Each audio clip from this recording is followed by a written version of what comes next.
Good morning. Ito po ang radish. With radish po ito. Yung pabilog ang size.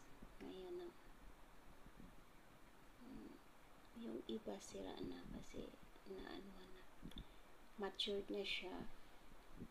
Pag matured na ang red radish, hindi na masarap. Matapang ang yung lasa niya. Kaya kinuha ko na lang yung ibang pwede pang makain natin, ganun. Kagaya niyan, malaki siya.